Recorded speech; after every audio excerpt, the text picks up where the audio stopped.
चलिए ज्योग्राफी के कुछ क्वेश्चंस देखेंगे। क्वेश्चन भले 10 या 20 रहेगा, लेकिन उसके पीछे का एक्सप्लेनेशन, एक एक क्वेश्चन एक एक टॉपिक को पूरा कवर करते चलेगा। ठीक है, तो ये एमसीक्यू के बहाने हम मेजर जो इंपॉर्टेंट टॉपिक्स हैं ज्योग्राफी में वो करने का प्रयास कर रहे हैं। तो ध्यान देते चलना, एक्स्ट्रा पॉइंट्स को चाहे तो नोट डाउन कर लो, अगर दिमाग में पहले से है तो अच्छी बात है, नहीं है तो नोट डाउन कर सकते हो अगर इसको जरूरी लगे आपको तो। ठीक, सबसे पहला क्वेश्चन यहाँ पे दिख रहा है, भारत का निम्नतम बिंदु कौन सा है? निम्नतम बिंदु मालूम कौन सा? गलत, मालूम था, यही बताओगे। लोवेस्ट एल्टीट्यूड कौन सा? कुटनाड़। जी सही बात। क्या पूछा देखो, लोवेस्ट एल्टीट्यूड। दो चीजें हैं, समझना बात को। मान के चलो ये इंडिया, ऐसा ये इंडिया, ऊपर जम्मू कश्मीर, इसको ये नॉर्दर्न मोस्ट पॉइंट है, सबसे ऊपर अलग, नॉर्दर्न मोस्ट अलग, एल्टीट्यूड के हिसाब से ऊपर अलग और नॉर्दर्न मोस्ट का अलग। नहीं समझ पा रहे हो? देखो मान के चलो ये मेरी बिल्डिंग, ये उसके ऊपर एक और बिल्डिंग, ये उसके ऊपर एक और बिल्डिंग और ये। ठीक, अब ये ऐसे था समझ लो। अगर सबसे लास्ट में देखा जाए नॉर्दर्न मोस्ट तो ये वाला हो जाएगा, लेकिन एल्टीट्यूड के हिसाब से, ऊंचाई के हिसाब से ये बिल्डिंग हो जाएगा। समझ आ रही बात? ठीक है, और वैसी लोवेस्ट, लोवेस्ट एल्टीट्यूड की बात कर रहे हैं, मतलब ऐसे धसा हुआ नीचे, तो वो इंदिरा पॉइंट नहीं। इंदिरा पॉइंट तो आप इधर नीचे वाला बता रहे हो, साउदर्न मोस्ट पॉइंट है, दक्षिणतम बिंदु। ठीक, तो इस क्वेश्चन का मतलब समझे, तो जो इंदिरा पॉइंट बता रहे हो गलत। ठीक है, समझ आ रही बात? फिर भी इसको बता देता हूं, अगर नॉर्दर्न मोस्ट सबसे उत्तर की बिंदु देखें हम, तो क्या पड़ता है? इंदिरा कॉल, इंदिरा पॉइंट नहीं, कॉल। नीचे वाला इंदिरा पॉइंट है जो कि अब डूब गया है। ठीक है, डूब गया, सुनामी आया था आज से 15-20 साल पहले अंडमान निकोबार में, तो जो ग्रेट निकोबार, कार निकोबार था ना, ग्रेट निकोबार में इंदिरा पॉइंट है, डूबा हुआ है वो। ठीक है, बट इंदिरा पॉइंट मानते हैं। और अगर हम लोग देखें मेनलैंड में, मुख्य भूमि में, ये तो अंडमान निकोबार यहाँ नीचे तक जाता है, ये मेनलैंड मुख्य भूमि है, तो यहाँ पे सबसे नीचे पॉइंट कौन सा है? कौन सा? केप कोमरिन, तमिलनाडु में केप कोमरिन पड़ता है। ठीक है, फिर इधर कीवीतू और इधर वाला क्या है? हाँ मेरे को याद नहीं आ रहा। ठीक है, फिलहाल ये क्वेश्चन पे आते हैं। इस क्वेश्चन के हिसाब से which is the lowest altitude in India. अब लोवेस्ट एल्टीट्यूड, हाई एल्टीट्यूड, ये क्या होता है बता देता हूँ। हम लोग किसी की भी ऊंचाई नापते हैं ना, तो समुद्र तल से नापते हैं, सी लेवल, समुद्र तल। क्योंकि भैया मान के चलो आपका ये मैदान है, अगर इसी के बराबर समुद्र रहता ना तो हम लोग तो डूब गए होते। तो जिस धरती पे आप रह रहे हो ना, वो धरती उठा हुआ है, तो अगर ये समुद्र है तो आप जिस धरती पे रह रहे हो वो कुछ इस प्रकार है, तब इसमें खेल कूद रहे हो आप, डूब जा रहे थे। तो किसी भी की ऊंचाई नापते हैं ना तो समुद्र तल से नापते हैं, समुद्र तल से कितनी ऊंचाई है। समझ आ रही बात? तो समुद्र तल से अगर देखा जाए सबसे ऊंचा पॉइंट, एल्टीट्यूड के हिसाब से, ऊंचाई के हिसाब से सबसे ऊंचा पॉइंट देखे भारत में, तो सबसे ऊंचा, हाईएस्ट, हाईएस्ट एल्टीट्यूड वाला अगर देखा जाए सबसे ऊंचा, तो वो है केटू गॉडविन ऑस्टिन। ये सबसे ऊंची चोटी भारत में, हिमालय नहीं, माउंट एवरेस्ट नहीं, माउंट एवरेस्ट नेपाल में। सबसे ऊंचा पॉइंट अगर बोला जाए तो कौन सा? केटू गॉडविन ऑस्टिन। लेकिन ये इंडिया मानता है कि केटू गॉडविन ऑस्टिन कहाँ पे है? इंडिया में।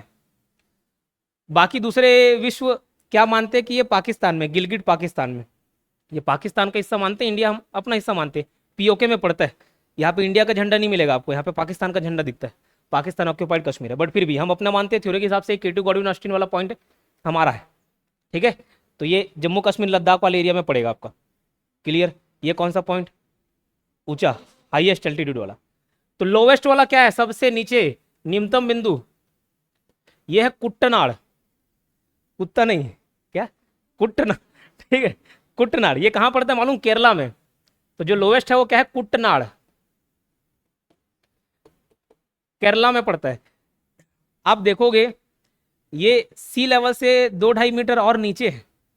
बोलो सर ऐसे वैसे में तो समुद्र का पानी से डूब जाना चाहिए था, लगा कि नहीं लगेगा? लेकिन उसकी आकृति कुछ इस प्रकार है। ये मान के चलो समुद्र है, तो भैया ये मेन लैंड है, अब इधर पानी नहीं चढ़ सकता। अब ये मेन लैंड उतरते उतरते ऐसे हो जाता है, तो अब इधर कहाँ से पानी पहुंचेगा? समझ पा रहे हो? और नहीं समझ आ रहा होगा छोड़ो, उसको बस याद करना, समझना नहीं है। तो जो कुट्टनाड़ है वो क्या है? लोवेस्ट पॉइंट है, और समुद्र तल से 2.5 मीटर नीचे है। 2.5 मीटर बोल रहा हूँ, फीट नहीं। ठीक है, लोवेस्ट पॉइंट कौन सा? कुट्टनाड़। कौन सा? कुट्टनाड़। तो ये हाईएस्ट और लोवेस्ट हो गया, ऊपर नीचे यही हो सकता है, लेफ्ट राइट नहीं। अब इसके साथ और कुछ याद कर लो, जैसे सबसे ठंडा प्रदेश मालूम कहाँ? सबसे ठंडा, कोल्डेस्ट, सबसे ठंडा कौन सा? द्रास, जम्मू कश्मीर, जम्मू कश्मीर में एक जगह है द्रास, सबसे ठंडा वाला इलाका कौन सा है? यही है। सबसे गर्म पूछे हॉटेस्ट कौन सा बताओ? राजस्थान, हाँ ठीक है, लेकिन अगर कौन सा? जैसलमेर, ठीक है, जैसलमेर। राजस्थान के बहुत सारे इलाके एकदम ताबड़तोड़ गर्मी पड़ता है, जैसे अभी पड़ रहा है, पसीना देखो। जैसलमेर राजस्थान, जैसलमेर, ये लिख लेना अच्छे राइटिंग में, जैसलमेर। हाईएस्ट लोवेस्ट देख ली, हाईएस्ट कौन सा? K2 Godwin Austen, K2। Lowest कौन सा? कुट्टनाड़, ठीक है, कुट्टनाड़। ठंडा द्रास, मद्रास का मां हटा देना, द्रास। गर्म बोले तो जैसलमेर राजस्थान। और ड्राइएस्ट, ड्राइएस्ट बोलेंगे सूखा, सूखा क्षेत्र कौन सा पड़ता मालूम? बतावा। लेह, लेह, लेह लद्दाख वाला, जम्मू कश्मीर वाला लेह। अब देखो सूखा है मतलब ज़्यादा बरसात नहीं होता, इसका ये मतलब नहीं कि बहुत ज़्यादा गर्मी रहेगा, क्योंकि एल्टीट्यूड के हिसाब से जम्मू कश्मीर वाले एरिया ना थोड़े ऊंचे एल्टीट्यूड में आते हैं, तो वहाँ उतना ज़्यादा गर्मी नहीं पड़ता जैसे राजस्थान में पड़ता है। तो भले ड्राई है, ड्राइएस्ट पॉइंट है, लेकिन गर्मी वाला नहीं है। गर्मी वाला कौन सा है? जैसलमेर राजस्थान। इधर देखोगे औसतन सालाना 5 सेंटीमीटर बस बरसात होती है, उससे ज़्यादा नहीं। आमतौर पर हमारे छत्तीसगढ़ में 100, 150, 200 मीटर सेंटीमीटर के आसपास वर्षा होती है, लेकिन यहाँ देखोगे मात्र 5। लेह में, कहाँ? ले। तो सबसे ड्राइएस्ट पॉइंट, ड्राइएस्ट सूखा कौन सा? और सबसे गीला वेटेस्ट पॉइंट, गीला मतलब नम, मासिन राम। पानी सबसे वेटेस्ट पॉइंट मतलब सबसे गीला बोला जाए तो कौन सा? मासिन राम। पहले चेरापूंजी हुआ करता था, एक्चुअली मासिन राम चेरापूंजी ये दोनों ना, ये मेघालय है, मेघालय का शिलोंग पठार। यहाँ पे मेजर 3 पहाड़ी श्रेणियां हैं, गारो, खासी, जैंतिया। ये खासी पहाड़ी में आपको मासिन राम चेरापूंजी में पड़ेगा। जब मानसून बताऊंगा या इसमें कहीं कोई ऐसा क्वेश्चन हो गया ना तो मानसून एक्सप्लेन कर दूंगा। तो इधर क्या है, हवाएं जाती है, समुद्र का पानी लेके इधर टकराती, बहुत बरसात करती है। तो यहाँ मासिन राम चेरापूंजी में बहुत ज़्यादा बरसात होता है। हमारे यहाँ गर्मी छुट्टी लगता है ना, उधर बरसात छुट्टी लगता है। बरसात में इतना पानी गिरता है कि नहीं झेल पाओ। वेटेस्ट, जैसे भी सब चुका छुट्टी चल रहा था ना, तो वहाँ गया तो वहाँ सब बच्चे स्कूल बैग लटका के घूम रहे थे। तो वेटेस्ट पूछा है तो मासिन राम, मासिन राम।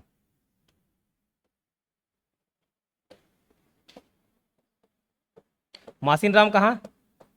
मेघालय, एमजी में, ठीक है। 4 पॉइंट याद रहेगा। हाईएस्ट K2, लोवेस्ट कुट्टनाड़, सबसे गर्मी वाला जैसलमेर राजस्थान, सबसे ठंडी वाला द्रास जम्मू कश्मीर, सबसे ड्राइएस्ट सूखा लेह, और सबसे गीला वेटेस्ट बोला जाए मासिन राम। मतलब जहाँ पानी गिर रहा है गीला वाला, और जहाँ नहीं गिर रहा है वहाँ लेह। लेकिन इसका ये मतलब नहीं कि वहाँ सबसे ज़्यादा गर्मी पड़ेगा, ठीक है। तो गर्मी वाला कौन सा है? जैसलमेर राजस्थान। इतनी सी बात समझ आई? चलो ठीक, मिटाऊं। दूसरा क्वेश्चन देखो, ये आपको कूट में दिया हुआ है, कौन कौन सा सही है वो बताना है। पश्चिमी तटीय मैदान को जलमग्न तट के रूप, जलमग्न तट रेखा के रूप में जाना जाता है। पश्चिमी तटीय मैदान सही है। और क्या होता है उसको एक्सप्लेन करूंगा अभी बोर्ड में। तटीय मैदान बीच में सकरे होते हैं और दक्षिण में नीचे की ओर बढ़ते हुए चौड़े हो जाते हैं, ठीक है।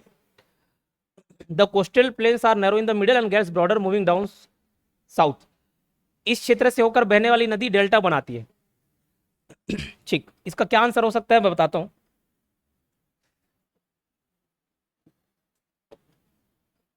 ये जो आप इंडिया का मैप देखते हैं, अगर इसका अपन थोड़ा सा फिजिकल स्ट्रक्चर देखें तो कैसा है।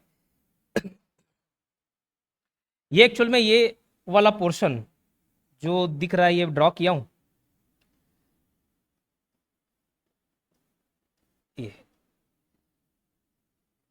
ये जो लाल वाला हिस्सा दिख रहा है, ये थोड़ा सा उठा हुआ भाग है, इसको बोलते हैं पठार। और कहाँ का पठार? तो प्रायद्वीपीय पठार, पेनिनसुलर प्लेट्यू। 3 टाइप की आकृति देखने को मिलेंगी। ये एकदम चोखी वाला माउंटेन, पर्वत, ठीक है। ये प्लेन वाला प्लेन, मैदान, और इसका बीच का हिस्सा ये वाला पठार। तो ये जो साउथ वाला पोर्शन है ना, वो थोड़ा सा से उठा हुआ पठारी क्षेत्र, इसको पेनिनसुलर प्लेट्यू बोलते हैं, प्रायद्वीपीय पठार, ठीक है। इसके बाहर जो ये रास्ता बच रहा है ना, ये वाला, ये सब कोस्टल प्लेन है, तटीय मैदान। कोस्टल प्लेन क्या? तटीय मैदान। इसका बहुत सारा हिस्सा समुद्र में डूबा हुआ है एक्चुअली।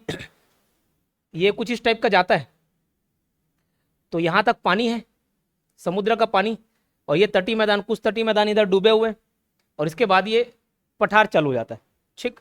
तो ये जो बोल रहा था कि बीच में जगह कम रहता है और नीचे जाके चौड़ा हो जाता है, एक्चुअली ये पठार ऐसा है। हाँ सही बोल रहा है, ये वेस्टर्न कोस्टल प्लेन है, पश्चिम है इधर, ये पूर्व, तो ये बीच वाला क्या है, तटीय मैदान। तो यहाँ पे थोड़ा सा सकरा हो जाता है बीच में, फिर ये नीचे जाते जाते इधर चौड़ा जाता है, इतना वाला स्पेस, इतना सारा स्पेस मिलता है अपने को। ठीक, तो ये इसको क्या बोलते हैं, तटीय मैदान। क्या बोलते हैं, तटीय मैदान, कोस्टल प्लेन, समुद्र के पास वाला एरिया मैदान। नीचे थोड़ा सा चौड़ा हो जाता है। मैप पे अगर होगा तो मैं दिखाता भी हूँ आपको।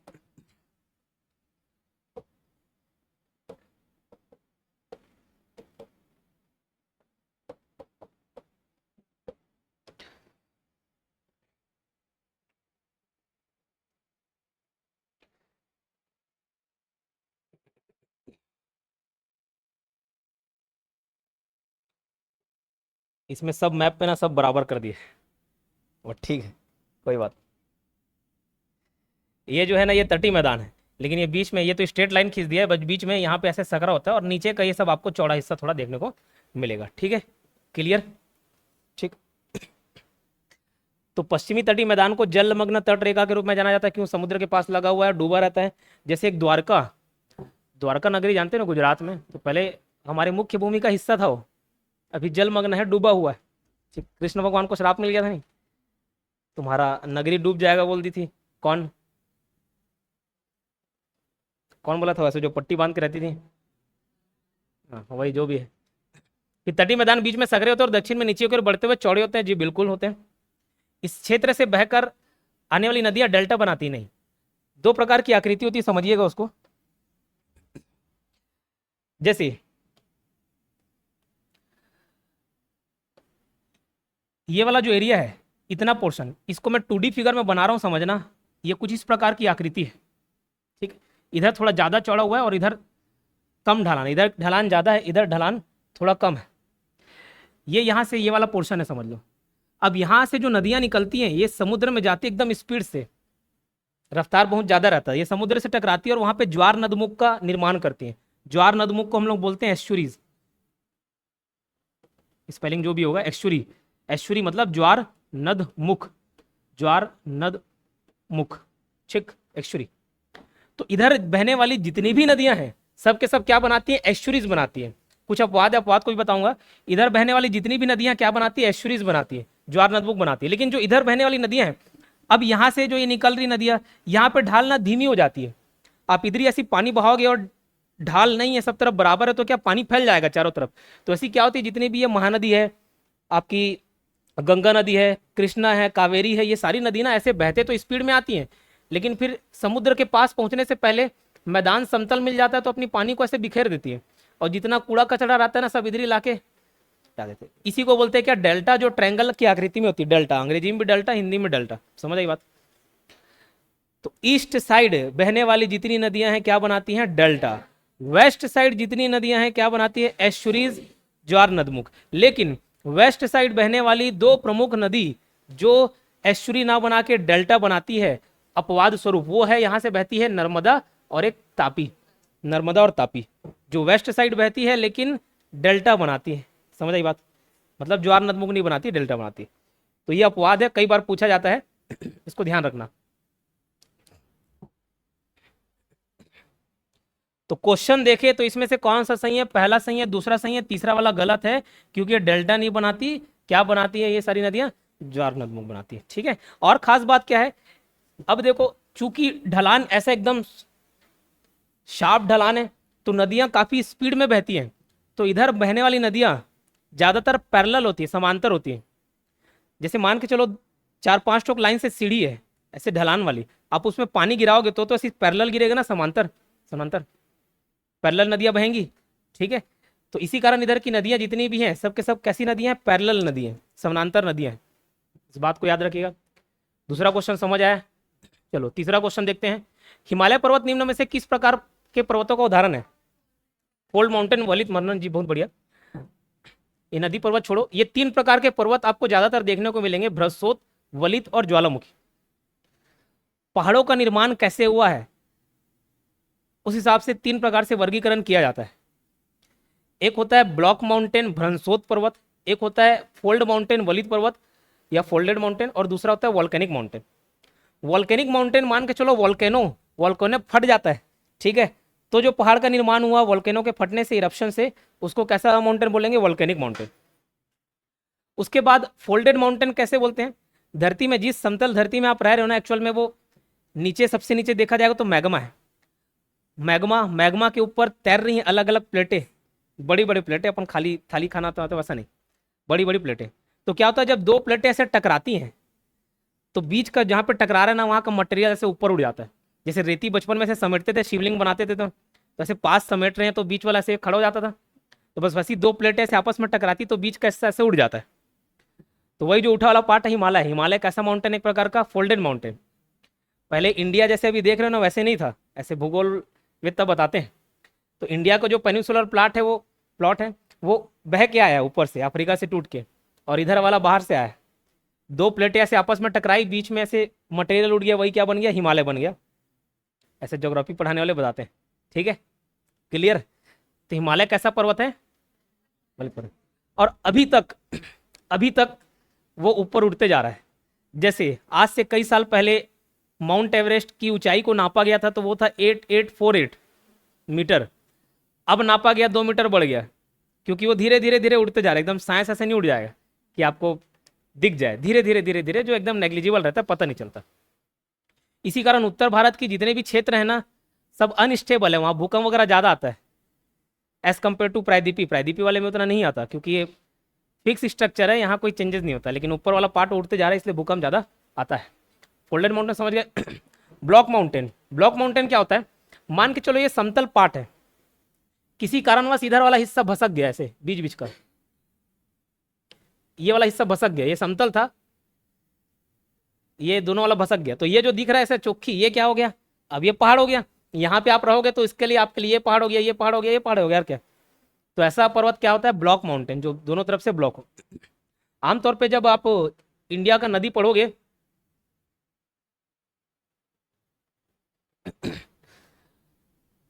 तो यहाँ पे एक विंध्याचल श्रेणी है। कौन सी श्रेणी? विंध्याचल श्रेणी। जस्ट नीचे इसके कौन सी श्रेणी है? सतपुड़ा श्रेणी। तो सतपुड़ा श्रेणी, विंध्याचल श्रेणी एक प्रकार के ब्लॉक माउंटेन्स है। कैसे ब्लॉक माउंटेन? यहाँ पे बह रही नर्मदा नदी, ये नर्मदा नदी है, ठीक है। कौन सी नदी? नर्मदा नदी। और ये वाली नदी कौन सी है? तापी नदी। तो ये नर्मदा नदी और तापी नदी बहे तो क्या हुआ, इतना जो पोर्शन था ना बीच से जहाँ पे बह रहे उसको काट दिए। तो बीच से जो काट दिए, ये वाला जो पोर्शन है ये थोड़ा उठा हुआ दिखता है। तो कैसा माउंटेन है? Block mountain. क्लियर। भ्रंशोत पर्वत, तो हिमालय किस टाइप का उदाहरण है? वलित पर्वत का उदाहरण है। भारत का एकमात्र सक्रिय ज्वालामुखी कहाँ स्थित है? सक्रिय मतलब कभी भी फट सकता है, जैसे अंडमान निकोबार में है वो। अभी तक 10 बार विस्फोट हो गया वहां, लास्ट 2017 में हुआ था, ठीक है। तो दो टाइप के वॉल्केनो मिलेंगे आपको, एक तो मिलेंगे एक्टिव और एक होता है डॉर्मेंट, शायद बोलते हैं। मतलब एक सक्रिय और एक निष्क्रिय है। मतलब जहाँ वो एक्टिव नहीं है अब नहीं फटेगा, और एक्टिव है मतलब कभी भी फट जाए, ठीक। तो अंडमान निकोबार की थोड़ी सी आकृति आपको बताता हूँ।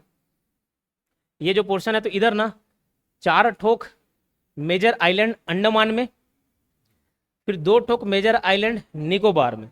है तो बहुत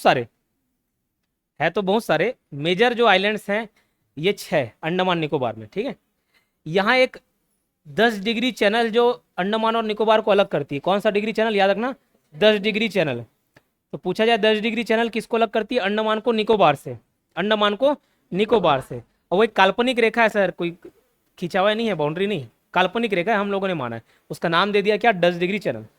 ये जो ऊपर का 4 आइलैंड है उसके नाम क्या है, ध्यान रखना। और उसकी खास बात क्या है, अगर मैं ऊपर के 3 आइलैंड को कंसीडर करूं, ये वाले को बोलूंगा मैं उत्तर, बीच वाले को मिडिल मध्य, और नीचे वाले को साउथ। तो ये नॉर्थ अंडमान, ये मिडिल अंडमान, ये साउथ अंडमान। और जो छोटा सा बच जाता है वो लिटिल अंडमान है। North, middle, south, little. उत्तरी अंडमान, मध्य अंडमान, दक्षिण अंडमान, छोटा अंडमान। और ये है ऊपर कार निकोबार और ये ग्रेट निकोबार, ठीक है। ऊपर कार, नीचे ग्रेट, ठीक। अब ध्यान रखना नॉर्थ अंडमान के बारे में खास बात क्या है। अंडमान निकोबार की सबसे ऊंची चोटी सैडल पीक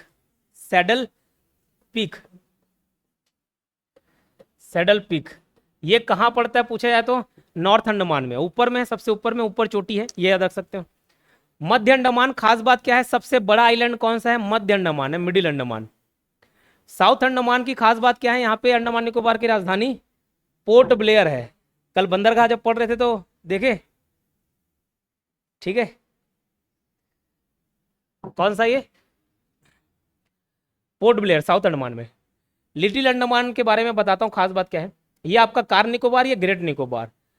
तो एक्चुअल में ये जो 10 डिग्री चैनल है वो अंडमान को निकोबार से अलग करती है, हम लोग ये देख लिए। अगर स्पेसिफिक पॉइंट देखें तो ये लिटिल अंडमान को कार निकोबार से अलग करती है, अंडमान में लिटिल अंडमान को और निकोबार में कार निकोबार को। तो इतना ये 4 पॉइंट याद रहेगा।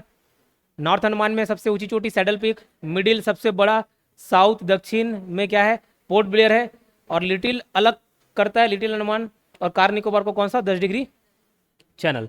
ग्रेट निकोबार में इंदिरा पॉइंट है जो डूब चुका है, ग्रेट निकोबार में क्या है, इंदिरा पॉइंट है जो डूब चुका है। इंदिरा पॉइंट, इंदिरा कॉल नहीं, कॉल वाला ऊपर है, ये सबसे नीचे। इतनी सी बात समझ आई, चलो ठीक है। तो अच्छा, ये जो बताना था इसको तो नहीं बताया। भारत का एकमात्र सक्रिय ज्वालामुखी एक्टिव वोल्केनो, तो ये नॉर्थ अंडमान और मिडिल अंडमान के बीच एक आइलैंड है जिसका नाम है बैरन आइलैंड। कौन सा, बैरन आइलैंड। ये बैरन आइलैंड एक एक्टिव वोल्केनो है, सक्रिय ज्वालामुखी है जो अंडमान निकोबार में स्थित है। लेकिन अगर स्पेसिफिक लोकेशन उसका पूछे तो नॉर्थ और मिडिल अंडमान के बीच में, उत्तर और मध्य अंडमान के बीच है। कौन सा, बैरन आइलैंड, ठीक है। नाम बैरन है, बैरन का मतलब होता है बांझ, जो इनफर्टाइल होता है उसको बोलते हैं बैरन, ठीक है। लेकिन वो है कैसा, एक्टिव। क्लियर। पांचवा क्वेश्चन देखो, हिमालय को निम्नलिखित में से कौन सा भाग काली और तीस्ता नदियों के बीच स्थित है। हिमालय का कौन सा भाग काली और तीस्ता नदी के बीच स्थित है, मालूम।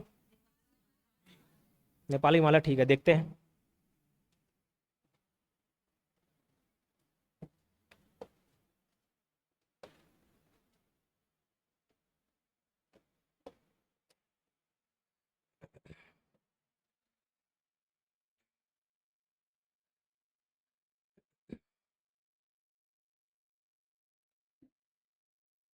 ये वाला कौन सा एरिया मालूम,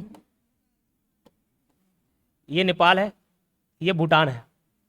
ये नेपाल के ऊपर तिब्बत पड़ता है, चाइना का कब्जा है, ठीक है। चाइना अटैक कर लिया तभी तो 1962 में इधर आए सब, दलाई लामा लोग भाग के। तो उसके ऊपर क्या है, तिब्बत। तिब्बत में एक जगह है मानसरोवर झील, क्या, मानसरोवर झील।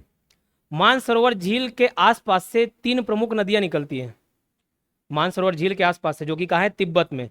या अगर चाइना दे तो चाइना ले लेना, तिब्बत चाइना का पार्ट है फिलहाल। तो मानसरोवर झील के आसपास से 3 प्रमुख नदियां निकलती हैं। कौन कौन सी, ये एक नदी है सिंधु, कौन सी, सिंधु।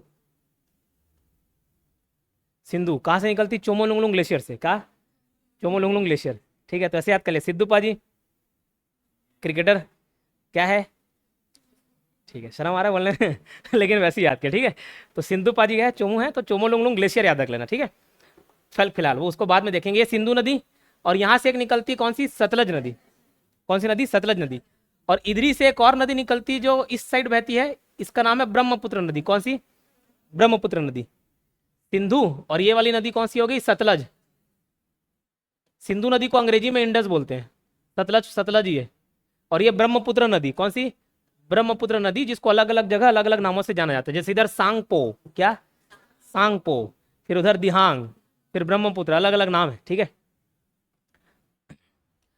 सिद्धू, सतलज, और ये कौन सी नदी, ब्रह्मपुत्र।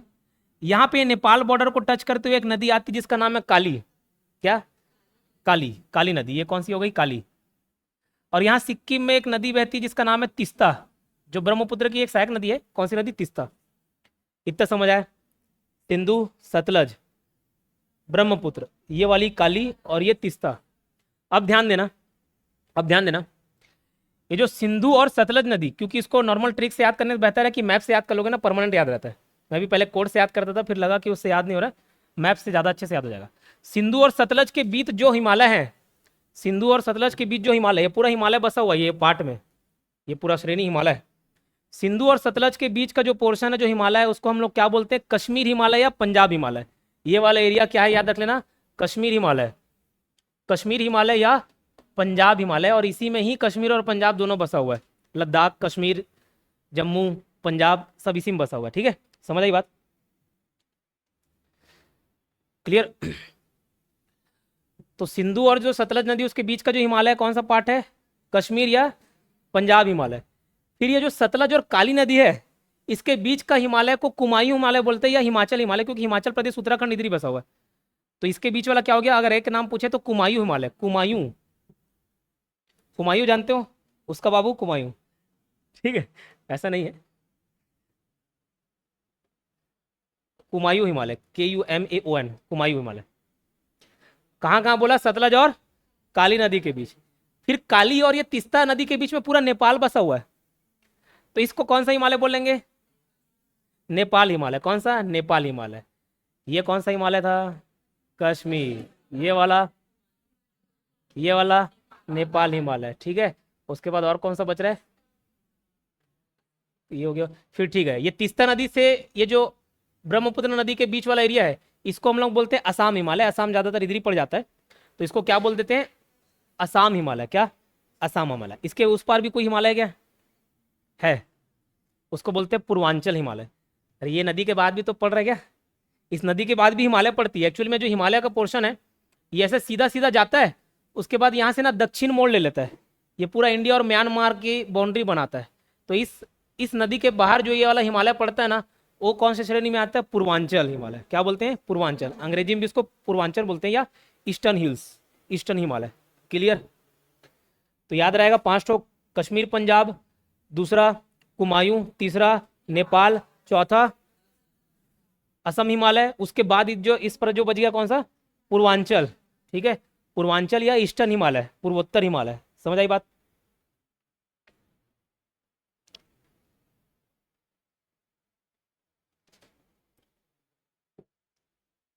हो गया, हटाऊं? कौन सा राज्य तमिलनाडु के साथ भूमि साझा करता है? तमिलनाडु के साथ, तमिलनाडु, ये नीचे का मैप तो सीख ही लेना भैया।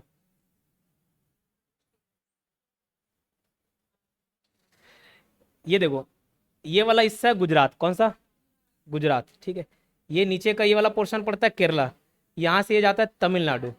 ठीक है, ये गुजरात, और यहाँ पे ये पड़ेगा आपका कर्नाटक। ये छोटा सा कौन सा है? गोवा। ये हिस्सा ये जा रहा है वो आंध्र प्रदेश है। ये शिवलिंग टाइप का ये क्या है? तेलंगाना। ठीक है, कौन सा? तेलंगाना। ठीक, फिर यहीं पे ऐसा इसके ऊपर ऐसा छत्तीसगढ़। कौन सा? ये महाराष्ट्र। अब छत्तीसगढ़ की तुलना करो, ये देखो ये ऊपर यूपी हो गया है ना, और यहाँ तक ये वाला कौन सा हो गया? उड़ीसा हो गया। ये ऐसे टच होता है, ये नीचे आंध्र प्रदेश भी आ गया, बाजू में इधर तेलंगाना, ये वाला हिस्सा महाराष्ट्र, और इधर ये MP। ठीक है, तो हमको क्या पूछ रहा है? हमको पूछ रहा है तमिलनाडु के साथ कौन भूमि साझा करती है, तो तमिलनाडु ये वाला हो गया, तो केरला हो गया, ये कर्नाटक हो गया, और आंध्र प्रदेश। ये तीन ही राज्य हैं जो टच करती है। क्लियर? ये साउथ वाला बनाना सीख लेना और नॉर्थ ईस्ट वाले भी बनाना सीख लेना, वो काम आ जाता है। तो इसका ऑप्शन हो जाएगा हाँ, आंध्र प्रदेश, केरल और कर्नाटक। ठीक है, चलो। कार्बी आंगलोंग पठार निम्नलिखित में से किसका विस्तार है? सुनो कभी नाम? मैं भी नहीं सुना। ठीक, सुनो भाई। कार्बी आंगलोंग पठार प्रायद्वीपीय पठार का हिस्सा है। ठीक है, इसका एक्सप्लेनेशन देखते हैं। पूरा डायग्राम बनाना पड़ेगा आपके लिए। अब देखो पूरा पठार पढ़ा दे रहा हूँ 2 मिनट में।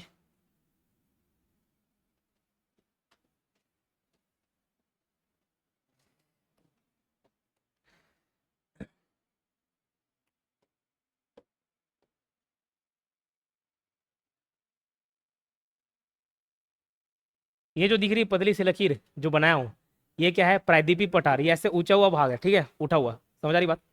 कैसा भाग है? उठा हुआ। इसको बोलते हैं प्रायद्वीपीय पठार। क्या बोलते हैं? प्रायद्वीपीय पठार। ये जो गुजरात वाला हिस्सा है ना, यहाँ पे 3 पहाड़ हैं। कौन कौन से? 3 ऐसे बना दिए।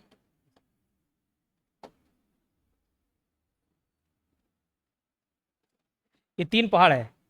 इस पहाड़ी का नाम है गिर।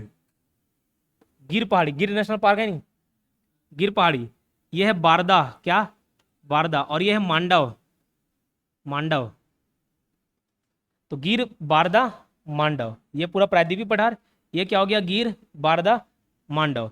ये राजस्थान में पड़ता है, कौन सा, अरावली पर्वत, कौन सा, अरावली पर्वत, ठीक है। यहाँ पे नदियां बहती है दो ठो, कौन सी, एक का नाम है नर्मदा, दूसरे का नाम है तापी, इधर नदियां बहती। ये वाला जो पोर्शन है, ये है मालवा का पठार, क्या है, मालवा का पठार। ये प्रायद्वीपीय पठार। अगर पूछे जाए प्रायद्वीपीय पठार के ऊपर कौन सा पठार है, पर्वत है, तो ये कौन सा है, मालवा का पठार, मालवा प्लेट्यू, मालवा प्लेट्यू, ठीक है। और मालवा प्लेट्यू किसके किसके बीच है पूछा जाए तो ये देखो, ये आपका अरावली पर्वत, और अगर नदी पूछ दे तो ये ले लेना, सतपुड़ा श्रेणी, विंध्याचल श्रेणी। और प्रायद्वीपीय पठार का ऑप्शन दे तो वो ले सकते हो, ठीक। इतना क्लियर। अब ध्यान दो, ये जो प्रायद्वीपीय पठार था ना, पूरा यहां तक विस्तृत था, यहां तक, ये वाला एरिया। लेकिन क्या हुआ, बहुत समय से इधर से नदियां बहते आ रही हैं, हिमालय तरफ से नदियां बहते आ रही, जैसे गंगा ही नदी हो गई। तो ये सब नदियां क्या की, ये वाले पूरे पोर्शन को ना समतल कर दी, पहाड़ों को काट छाट करके पूरा समतल कर दी। तो गंगा नदी इधर बहती ना, बांग्लादेश तक जाती है। तो बांग्लादेश कोई पहाड़ी एरिया नहीं है, वो पूरा एक समतल मैदानी एरिया है बांग्लादेश। तो क्या हुआ, ये नदियां यहाँ से बह बह के इधर के पोर्शन को, बीच के पोर्शन को क्या कर दिए, खाली कर दिए। लेकिन इसका विस्तार कहां तक था, पूरा यहां तक। ये मेघालय, ये वाला जो एरिया है कौन सा है, मेघालय। मेघालय में कौन सा पठार है, शिलोंग, शिलोंग पठार। शिलोंग पठार भी 3 भागों में बटा हुआ है, गारो, खासी और जैंतिया। तो अगर पूछा जाए शिलोंग पठार किसका हिस्सा है, या मेघालय पठार, शिलोंग पठार किसका हिस्सा है, ये प्रायद्वीपीय पठार का हिस्सा है। तो कैसे अलग हो गया, नदियों के कारण। अच्छा, कभी कभार पूछ देता है शिलोंग पठार किसका हिस्सा है, और ऑप्शन में देते हैं रांची के पठार को, तो रांची का पठार भी सही ऑप्शन है। क्यों, ये पठार जहां पे खत्म होता है यहाँ पे पड़ता है झारखंड, और झारखंड में ये जो पठार है इसका नाम क्या है, रांची का पठार। ये मालवा का पठार, ये रांची का पठार, रांची का पठार, ये झारखंड में जो पड़ता है।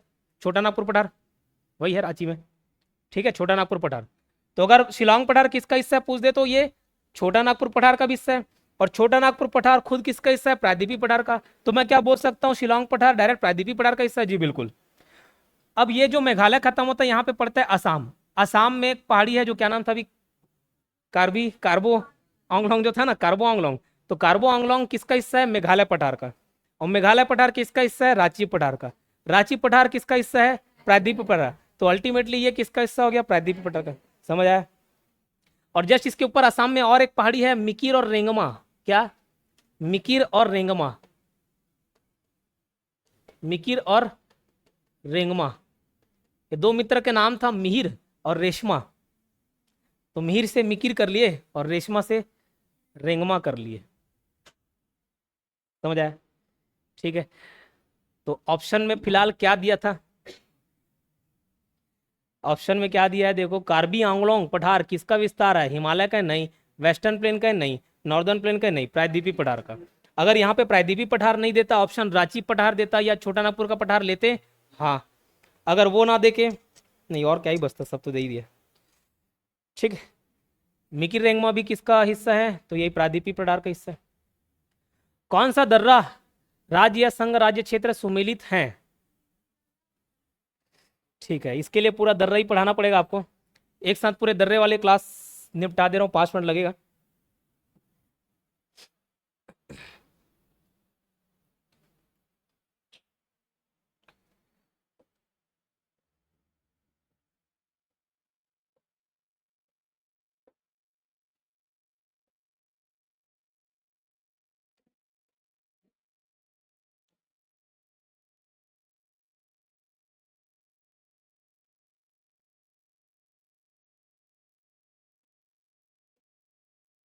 दर्रे बता रहा हूँ, आप लिखते चलना। जैसे देखो, ये वाला हिस्सा जो दिख रहा है ना, ये अरुणाचल प्रदेश है, क्या, अरुणाचल प्रदेश। अरुणाचल प्रदेश, अरुणाचल प्रदेश इस तरफ लेफ्ट साइड किससे बॉर्डर साझा करती है, ये कौन सा देश है, भूटान। ऊपर किससे सीमा साझा करती है, चाइना। और राइट साइड किससे साझा कर रही है, म्यांमार। ये 3 बाउंड्री टच करती, 3 इंटरनेशनल बाउंड्री टच करती। समझ आ रही बात। तो अरुणाचल प्रदेश में टोटल 6 पास है, 6 मेन इंपॉर्टेंट पास। अब ये पास क्या होते हैं, आपके पास तो भैया पूरा मैदानी क्षेत्र है, कहीं से भी घुस सकते हो, जा सकते हो।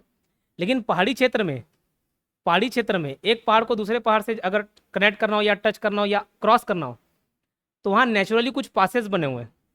अब हर जगह दशरथ मान जितनी है जो अपनी बीवी के लिए पूरा बना दे एक ठोक रास्ता। तो क्या होती है, पहले जमाने से बहुत सालों से नदियां बहते आ रही है, तो नदियां बहती रहती है ना, तो वहाँ के एरिया को पूरा खाली कर देती है, छोटे छोटे पत्थर कंकड़ को साफ करते करते तो खाली हो जाता है। तो ये दो पहाड़ के बीच में एक समतल जगह हो जाती है जाने लायक, उसी को क्या बोलते हैं, दर्रा, पास। दर्रा या फिर पास।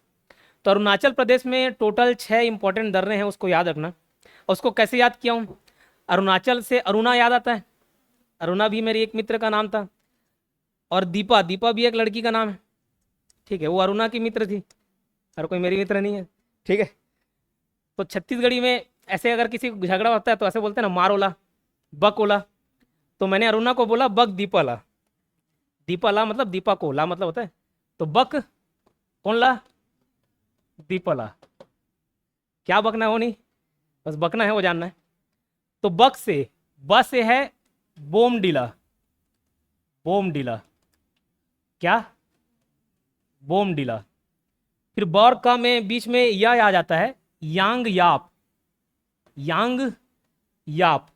और का से है कागरी करपोला, कागरी करपोला, कागरी, कांगरी करपोला या कागरी करपोला। बस से बोमडिला। और डायरेक्ट याद करना हो तो अरुणा कैसी दिखती है, ठीक है।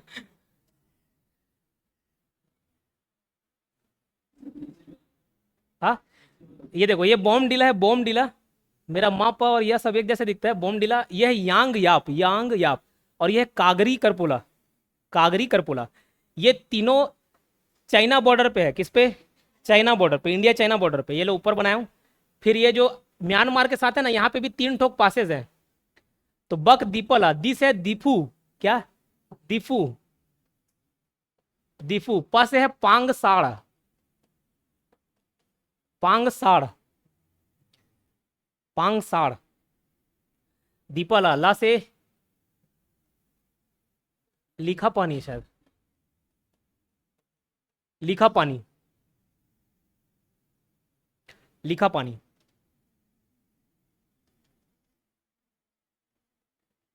ठीक है, लिखा पानी। तो बग दीपला से याद रहेगा कैसे, हीरा मैडम बताओ, बताओ, 6 दर्रा। हाँ, कांगरी करपोला, ठीक है। हाँ, लिखा पानी और पास से पांगसाड़ है, ठीक है। ये अरुणाचल प्रदेश वाला हो गया, क्लियर। अब इधर पड़ता है सिक्किम, अरुणाचल प्रदेश, इधर चलते जाओ। सिक्किम में 2 ठोक दर्रा है, फेमस दर्रा। सिक्किम को किस से याद कर लिया, ठीक है, उल्टा करोगे सिक्किम किस से, तो ऐसे याद कर लिया, जेला पाए तेला किस करत है, तो जेला पाए से आगना जेलेपला। और तो जो जिसको कर रहे हो बोलेगा ना, ना करो ना करो, तो नाथुला। तो जेलेपला, जेलेपला और नाथुला, ठीक है, नाथुला। हालांकि नाथुला को जैसे याद किया हूं, बता दूंगा तो सिर्फ वही याद रह जाएगा।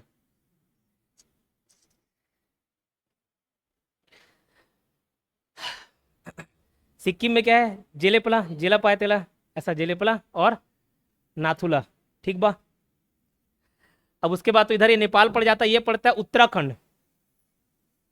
कौन सा, उत्तराखंड। तो उत्तराखंड एकदम खूबसूरत जगह है कि नहीं, गए हो, मैं भी नहीं गया, ठीक है। उत्तराखंड है खूबसूरत जगह, ठीक है। अब उत्तराखंड आपको जाना होगा तो भैया घर से परमिशन लोगे, पैसा घर वाले देना है, ठीक है। तो घर वाले को मनाओगे कि नहीं मनाओगे, तो घर वालों को मना ले, जैसे मैं बोल रहा हूँ चलो उत्तराखंड मना ले घर वाले को, ठीक है, मना ले, थोड़ा लीपा पोती कर ले, ठीक। तो मना ले और लीपा पोती कर ले से उत्तराखंड के आपको पासेस याद हो जाएंगे।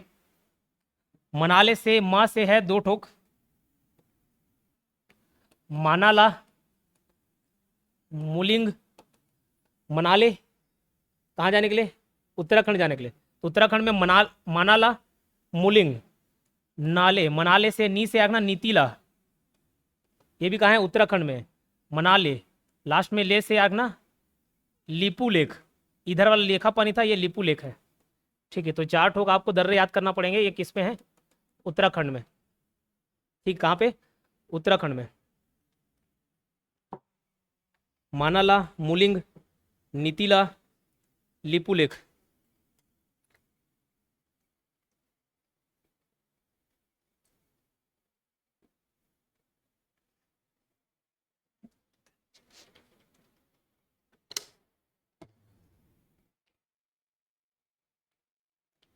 ये आपके सब एग्जाम के लिए काम आएगा, और खास करके जो हॉस्टल वार्डन दिला रहे हैं उनको तो अटेंड करना चाहिए सुबह सुबह। क्लियर? अब उसके बाद इधर पड़ता है हिमाचल प्रदेश। ये कौन सा एरिया हो गया? हिमाचल प्रदेश। तो हिमाचल नाम से चाहे चल, तो हिमाचल में बस चलती है हिमाचल में। तो बस चलने से बस चलती है, और कहाँ किस में चलती है? राह में चलेगी, रास्ते में चलेगी, और कहाँ चलेगी? तो बस है बारालाचा लादर्रा, सा से है शिपकीला, वो वाला शाह है, शक्कर वाला। बारालाचा लादर्रा, बारा लाचा ला, बारा लाचा लादर्रा, शाह से है शिपकीला। इसको घर जाके प्रेम पूर्वक याद करके आना है, से याद नहीं रहेगा। अगर पहली बार पढ़ रहे होगे तो याद नहीं रहेगा, घर जाओगे तो याद रह जाएगा। घर जाके एक बार देख लेना। राह से आगना रोहतांग दर्रा, तांग दर्रा, क्या? रोहतांग दर्रा, रोहतांग दर्रा। ये मेजर दर्रे हैं किस पे? हिमाचल प्रदेश में। अब उसके बाद इधर जम्मू कश्मीर वाला पड़ता है, जम्मू कश्मीर और लद्दाख। तो जम्मू कश्मीर और लद्दाख दोनों का मिला के बता रहा हूँ। जैसे एक हो गया काराकोरम दर्रा, कौन सा? काराकोरम दर्रा, ये लद्दाख श्रेणी में पड़ता है। काराकोरम दर्रा, जोजिला, बुर्जिल, पीर पंजाल, बनिहाल, ये सब कहाँ पड़ेंगे? जम्मू कश्मीर लद्दाख वाले एरिया में। क्या क्या बताया? काराकोरम, जोजिला, बुर्जिल, पीर पंजाल, बनिहाल। अब कुछ चीज़ें तो ऐसी याद हो गई, जैसे जोजिला, तो जम्मू कश्मीर के ऐसे भी लड़ाई झगड़ा होता रहता पाकिस्तान इंडिया, तो जो जीता वही सिकंदर, जो जीता उसका हो जाएगा कश्मीर, ऐसा। तो जोजिला। उधर टेररिस्ट अटैक हो जाता तो बोलते हैं ना बुजदिल हरकत कर दी है, तो बुर्जिल दर्रा वहाँ पे हो गया। काराकोरम उधर श्रेणी है, अभी क्वेश्चन आएगा तो श्रेणी के बारे में पढ़ाऊंगा। काराकोरम उधर ही पड़ता है। फिर पीर पंजाल, बनिहाल भी वहीं जम्मू कश्मीर लद्दाख वाले एरिया में। तो इतना सारा पढ़ाने के बाद बताओ, ये अगिल तो नहीं पढ़ाऊं मैं। दीपू किसमें था? दीपू अरुणाचल, बग दीप वाला। मानाला किसमें था? ठीक है, मनाले करके बताया ना? तो उत्तराखंड है, हिमालय हिमाचल प्रदेश में नहीं है। नीति किसमें था? उत्तराखंड में। मनाले वाला मानाला, मुलिंग, नीतिला, लिपुलेख, ये सब किसमें पड़ता है? उत्तराखंड में। समझ आई बात? मध्य हिमालय को क्या कहा जाता है? हिमाचल हिमालय है, हिमाचल हिमालय या लघु हिमालय। एक्चुअली देखो, ये आपका इस टाइप का इंडिया, नॉर्दर्न इंडिया का आकृति है। हिमालय मुख्य रूप से 3 श्रेणियों में बटा हुआ है। कैसा? ये ऊपर मैं ड्रॉ कर रहा हूं, समझ लो। ये जो 3 लकीर बनाया हूं, अभी ध्यान देना, फिर इसको मिटा के बताता हूं। ये एक्चुअली 3 ठोक श्रेणी गए, ये भी एक पहाड़ी श्रेणी है। इसको हम लोग बोलते हैं ट्रांस हिमालय। क्या? ट्रांस हिमालय। हिंदी में इसको ट्रांस हिमालय भी बोल देते हैं, या पार हिमालय। पार हिमालय। हिमालय का नाम जुड़ा हुआ है, तो हिमालय का पार्ट होगा? नहीं है। जैसे मान के चलो मेरा घर आपके घर के सामने है, मैं बस एड्रेस बता रहा हूँ कि सामने कौन सा विला है। एक मधु विला है, मधु विला के सामने मेरा घर है, मधु विला के पास मेरा घर है। तो इसका ये मतलब तो नहीं कि मधु विला मेरा घर हो गया, उसके सामने वाला हो ना। बस वैसे ये हिमालय के पार एक हिमालय है, जम्मू कश्मीर लद्दाख के लिए में पूरा फैला हुआ है श्रेणी। हिमालय का, हिमालय के पार है करके उसका नाम दे दिया गया पार हिमालय या ट्रांस हिमालय, लेकिन हिमालय का भाग नहीं है। ठीक है, नाम भले हिमालय, लेकिन हिमालय का भाग नहीं है। अब इसके नीचे देखा जाए तो हिमालय की 3 श्रेणियां बटी हुई है। हिमालय बोलते हैं तो एक ही हिमालय नहीं है, हिमालय की मेजर 3 श्रेणियां हैं। तो 3 श्रेणियों में ये जो सबसे ऊपर वाला है, इसको बोलते हैं वृहद हिमालय। क्या? वृहद हिमालय। अंग्रेजी में इसका नाम है ग्रेटर हिमालय। कौन सा? उसके नीचे ये है लघु हिमालय, अंग्रेजी में इसका नाम है क्या? Lesser Himalaya. Lesser, greater, lesser. और जो सबसे नीचे है इसका नाम है शिवालिक, और अंग्रेजी में इसका नाम है शिवालिक। एक ही ना, मतलब शिवालिक हिमालय। वृहद हिमालय, लघु हिमालय, शिवालिक हिमालय, समझ आई बात? वृहद हिमालय, लघु हिमालय, शिवालिक हिमालय, ठीक है। अब उसने पूछा कौन सा मिडिल हिमालय। अब इसको देखो भैया, मध्य हिमालय भी बोल सकते हैं, ये बीचों बीच है तो मध्य हिमालय हो गया। तो मध्य हिमालय को और किस नाम से जाना जाता है? लघु हिमालय। लेकिन एक और नाम है हिमाचल हिमालय, वो क्या पर्टिकुलर हिमाचल प्रदेश में वो पड़ता है करके हिमाचल हिमालय नाम दे दिया गया, ठीक। अगर एक्यूरेटली देखा जाए तो एक्यूरेट क्या है? लघु हिमालय उसका नाम, समझ आई बात? अब ये तो हो गया मध्य हिमालय। ये बताओ आउटर हिमालय किसको बोलूंगा? बाह्य हिमालय, शिवालिक को कि इसको, वृहद को? बाहर वाला? कोई बोलेगा शिहाद, कोई वृहद। देखो आउटर मतलब हम लोग अपन इंडिया की दृष्टि से देख रहे हैं कि ये बाहर वाला तो बाहर हो गया, ऐसा नहीं। एक्चुअल में जो ये ऐसे बना हुआ ना, अगर इसको मैं पूरा सर्कल बनाऊं, अगर सर्कल की दृष्टि से देखा जाए तो सबसे बाह्य वाला कौन सा हो जाएगा? ये। वैसे ये कौन सा शिवालय, इसको हम लोग बोलते हैं आउटर हिमालय, बाह्य हिमालय। और ये जो वृहद हिमालय इसको बोलते हैं आंतरिक हिमालय, क्योंकि ये इनर सर्कल हो गया, इनर सर्कल हो गया, ठीक है। तो ये आंतरिक हिमालय, ये बाह्य हिमालय, इनर हिमालय, आउटर हिमालय। इतनी सी बात समझ आई? तो इस क्वेश्चन का आंसर क्या हो गया? हिमाचल हिमालय, ठीक है।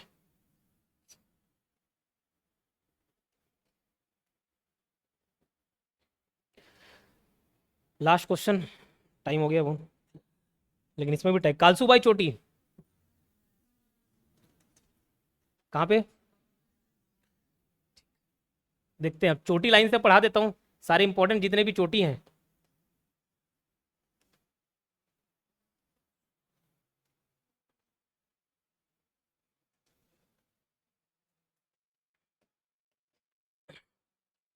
देखो सबसे पहले इधर लाइन से बताते चल रहा हूँ ना, आप लोग लिख लेना।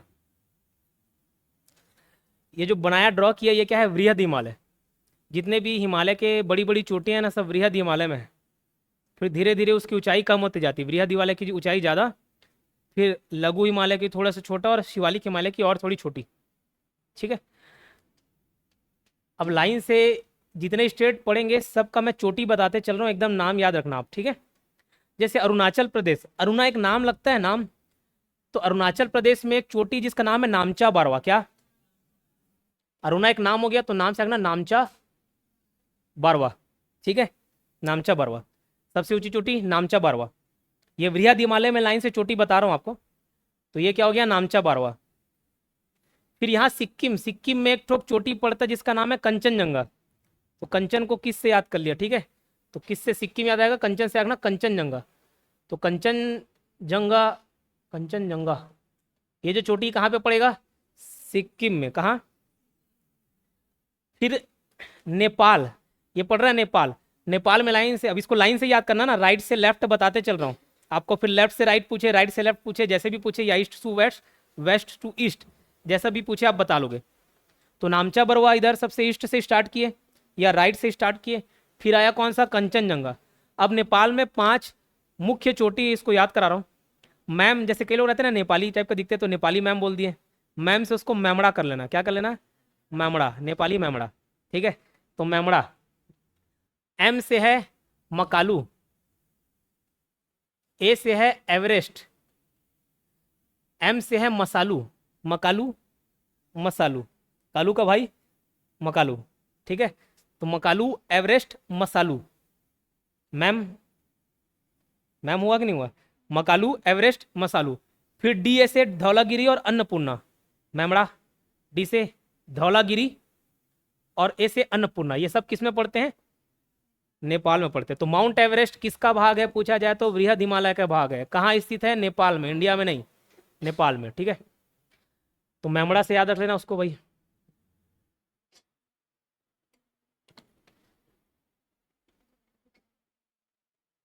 अरुणाचल प्रदेश में क्या था? नामचा बारवा। सिक्किम में क्या था? कंचनजंगा। नेपाल में मैमड़ा, मकालू, एवरेस्ट, मसालू, धौलागिरी, अन्नपूर्णा, ये सब कहाँ पे है? नेपाल में। अब ये है आपका उत्तराखंड। क्या?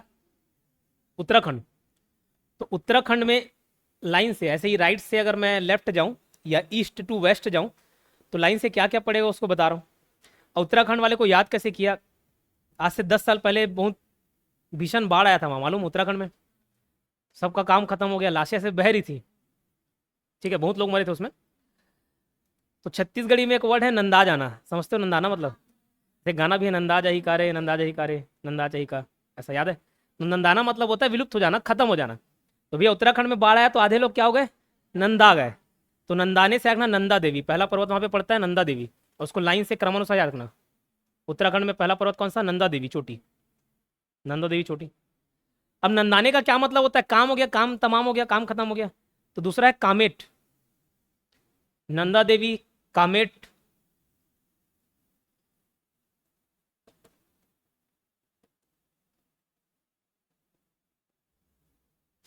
अब भैया देखो, नंदा आ गया मतलब काम तमाम हो गया। और ना सिर्फ इंसानों का बल्कि जानवरों का भी, जैसे बंदर लोग का, बंदर लोग भी पेड़ पहाड़ में रहते नहीं, ठीक है? तो बंदर से आगना बंदर पूछ क्या, और ब से बंदर, ब से फिर बद्रीनाथ याद रख लेना। और बद्रीनाथ भगवान वाला हो गया, भगवान मतलब महादेव, महादेव मतलब त्रिशूल। तो एक और हो गया क्या? त्रिशूल। तो ये 5 टोक पहाड़ी चोटी कहाँ पाई जाती है? उत्तराखंड में। उत्तराखंड बाढ़ आया था वहां से आया था, 10 साल छोटे रहोगे आप लोग। नंदा देवी, कामेड़, बंदरपूज, बद्रीनाथ और त्रिशूल, ये सब कहाँ पड़ेगा? उत्तराखंड में। फिर एक जम्मू कश्मीर वाले एरिया में पड़ता है जिसका नाम है नंगा पर्वत। क्या? नंगा। तो भैया जम्मू कश्मीर में ठंडा रहता है, कपड़े पहन के रहना पड़ेगा, नहीं समझे? कोई दिक्कत नहीं, ठीक है। नंगा पर्वत कहाँ है? जम्मू कश्मीर में।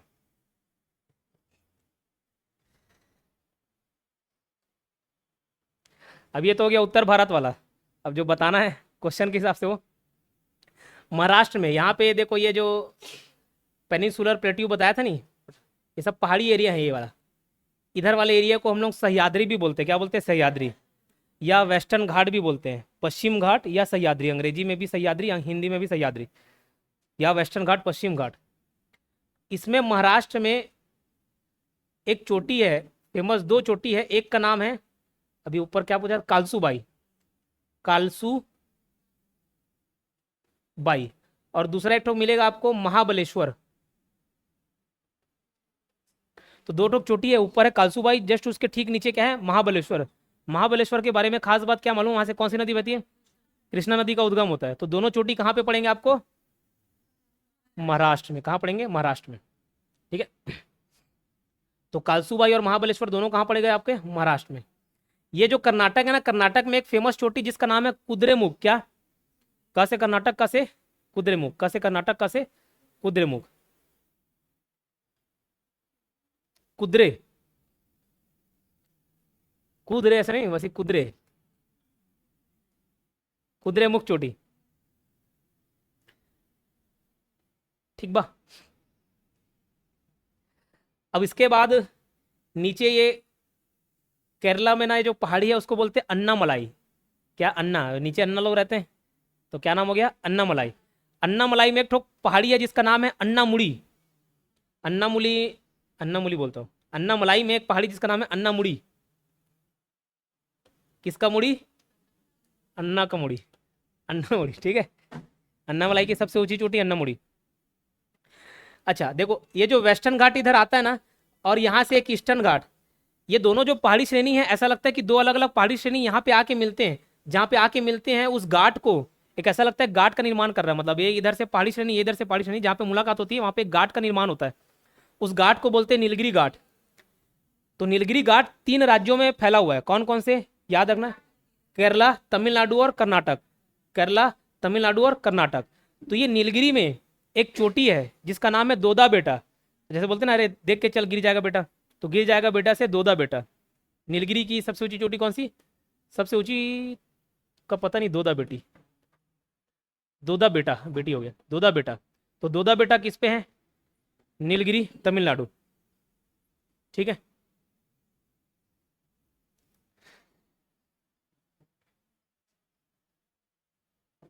इतने सारे प्रमुख चोटी आपको कवर करा दिया।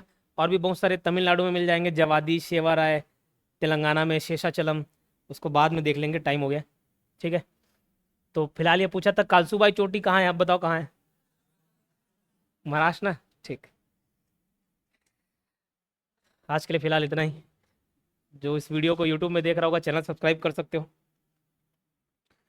PDF टेलीग्राम में मिल जाएगा आपको।